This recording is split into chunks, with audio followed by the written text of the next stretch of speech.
Coach, bonjour. Autre compétition, autre contexte avec les aléas, les changements, les joueurs qui sont qualifiés, qui ne le sont plus pour la Ligue Europa. Comment se trouve votre groupe et est-ce que vous avez des bonnes nouvelles au niveau de certains absents de ces derniers temps, comme Jordan Verretou par exemple? C'est exactement ça. Tous les veilles de match d'une compétition, on met les possibles, on enlève les blessés, on enlève les pas qualifiés, on regarde ce qui reste avec quelques incertitudes. Donc on va attendre la dernière séance. Pour le moment, on dira que ça se passe bien, mais le vrai test, ça va être la dernière séance de tout à l'heure. Flo. Oui. C'est bon. Vas-y, Flo. Jean-Louis, oui. C'est vrai que ces derniers temps, au fond à gauche. Ah oui. Ces derniers temps, on a parlé un petit peu de Marcelino, de son retour, et on essaie de savoir si c'est une source de motivation chez les joueurs. Je voulais savoir si, selon vous, ça en est une, ou est-ce qu'il faut mettre ce côté symbolique ou émotionnel de côté pour pas surjouer?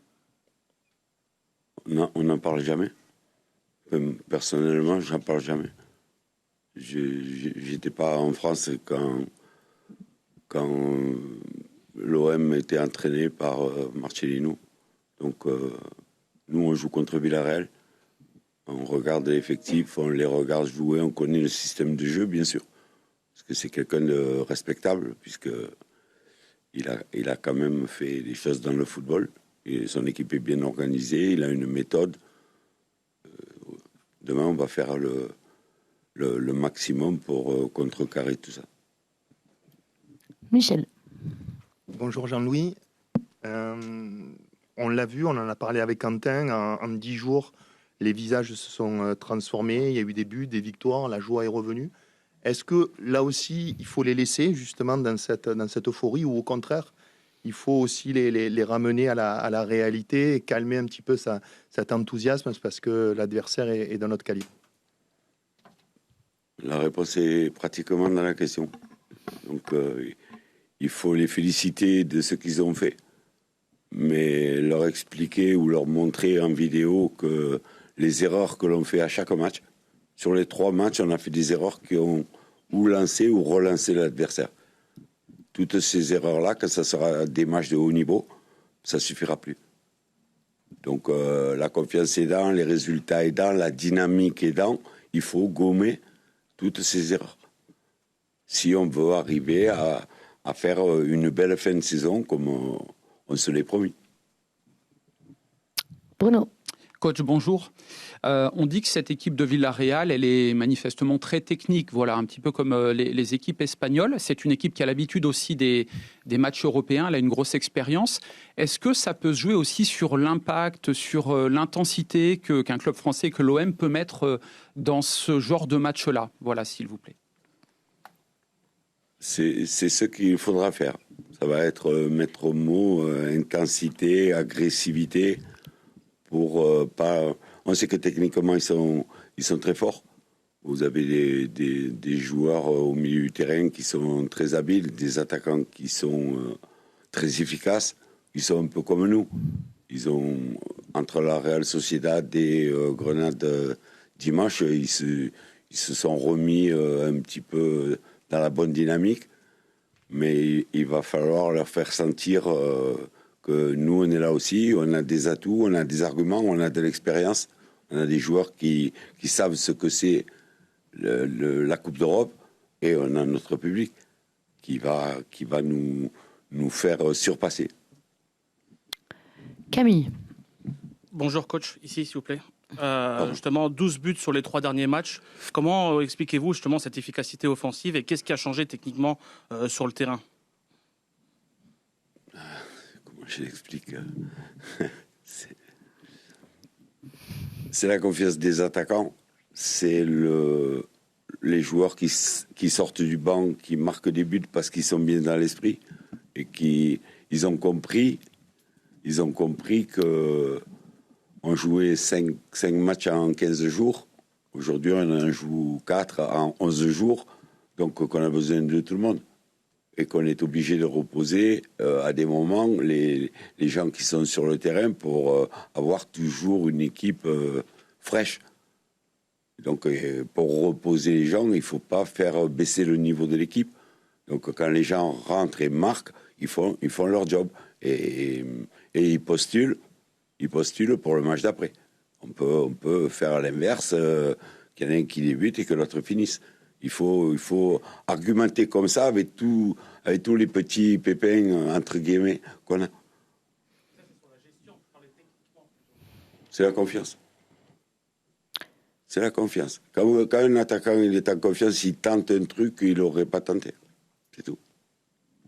Mourad.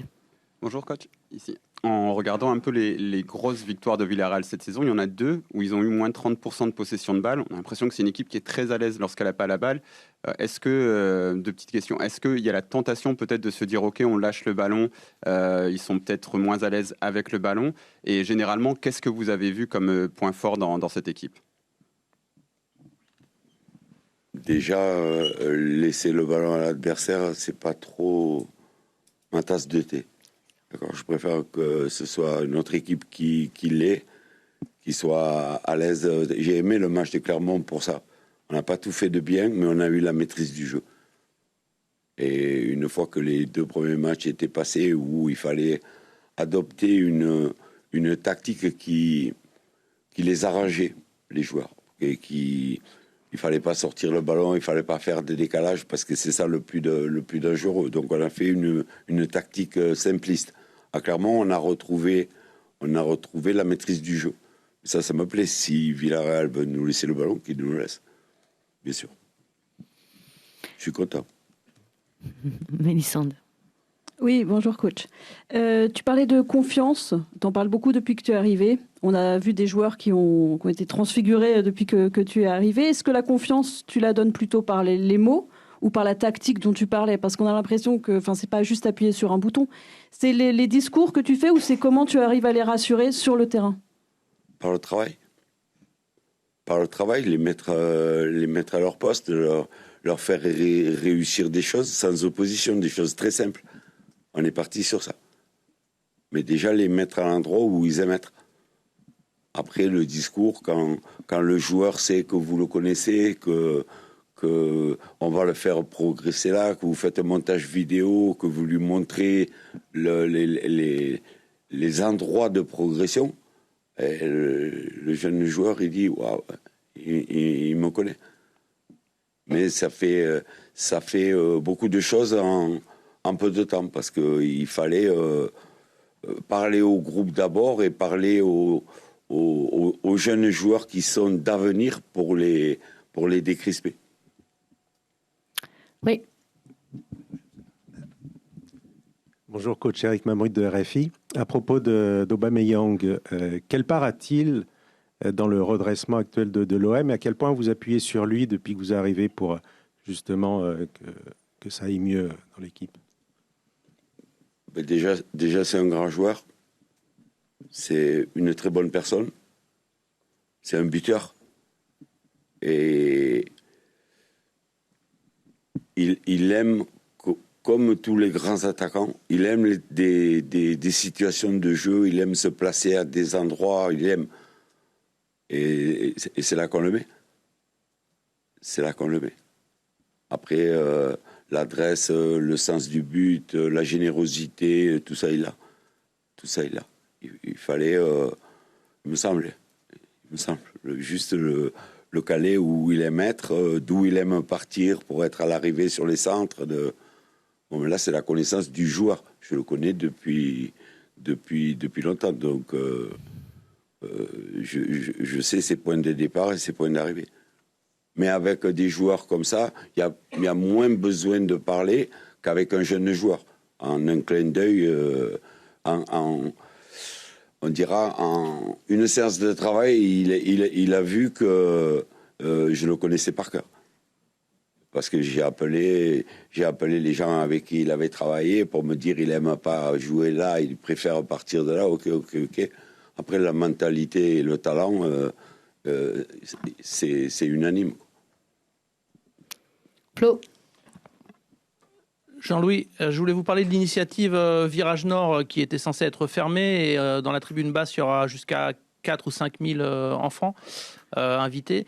Voilà. Quel est votre sentiment par rapport à ça? Je suppose que vous pensez à eux, le fait que c'est important que les enfants aillent voir l'OM, continuent d'aimer l'OM. Voilà. Quel message vous avez par rapport à cette belle initiative?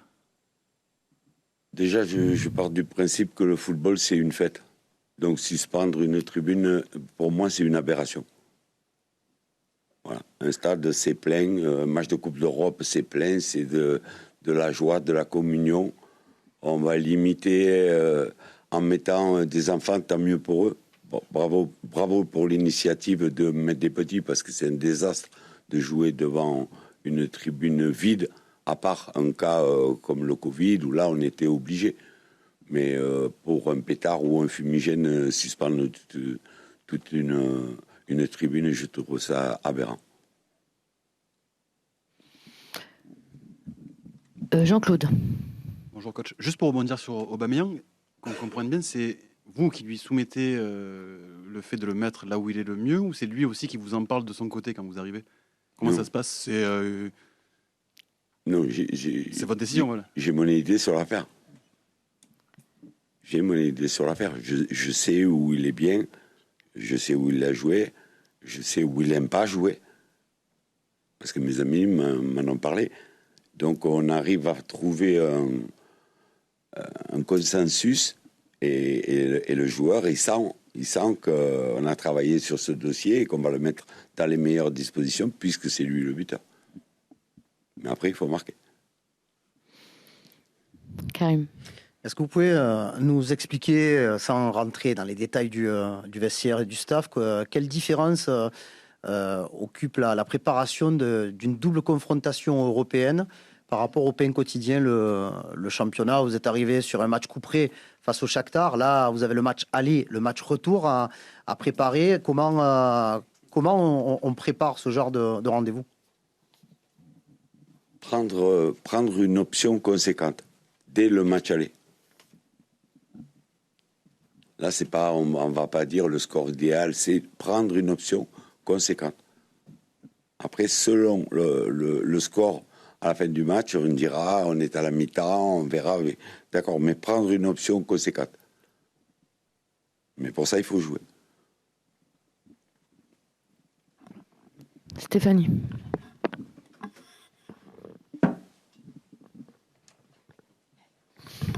Bonjour coach, je voulais savoir ce que vous attendiez du public demain soir.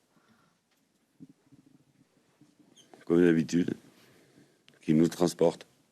Depuis que je suis là, Shakhtar, on était mené, ils nous ont pas lâchés. Contre Montpellier, on était mené, ils nous ont pas lâchés. À Clermont, ils étaient partout.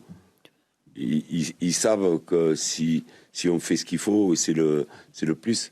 On dit 12e, là c'est 12, 13, 14. Mais transcender des joueurs. Il y a en Coupe d'Europe, parce que je trouve qu'il est spécial, ce public, en Coupe d'Europe. Championnat, on connaît, mais la Coupe d'Europe, là, pour l'avoir vécu le premier match, parce qu'il était tendu le premier match. Je peux vous dire que c'était plus que tendu même. Et peut-être que je m'en rends compte aujourd'hui, peut-être. Mais ils étaient là, ils étaient avec nous, de dire, faites-nous plaisir, et on a envie de leur faire plaisir. Mélissande. Oui, encore moi. C'était plus que tendu le premier match. C'était une atmosphère compliquée quand vous êtes arrivé. Est-ce que tu as l'impression que le plus dur est fait ou que le plus dur, il commence maintenant? Je pense que je ne me suis pas rendu compte que le premier match était décisif déjà. Je me suis juste focalisé sur la mission. Non, ce qu'on a fait, c'est bien. Mais on peut faire très bien. C'est ce que je dis aux joueurs. Je dis, on n'est pas à fond encore.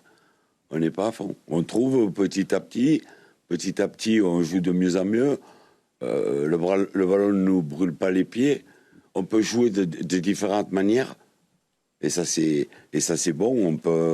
On peut se mettre en bloc bas et on a des jambes pour contrer. On peut être dominateur dans le milieu et acculer l'adversaire en bas, je trouve qu'il y a beaucoup de bonnes solutions si tout le monde est dans le bon timing.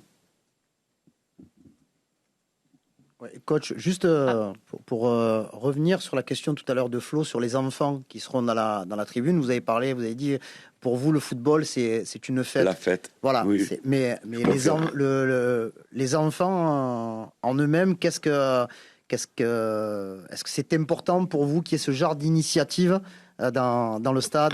Mais bien sûr, les enfants, c'est eux qui ont les yeux qui pétillent quand ils voient les joueurs. C'est peut-être le futur de l'OM. À savoir s'il n'y a pas un petit qui va porter le maillot, qui rêve de porter le maillot de l'OM. C'est un rêve permanent. Donc bien sûr que les enfants, on aime avoir venir des enfants vers nous et regarder les joueurs comme ça.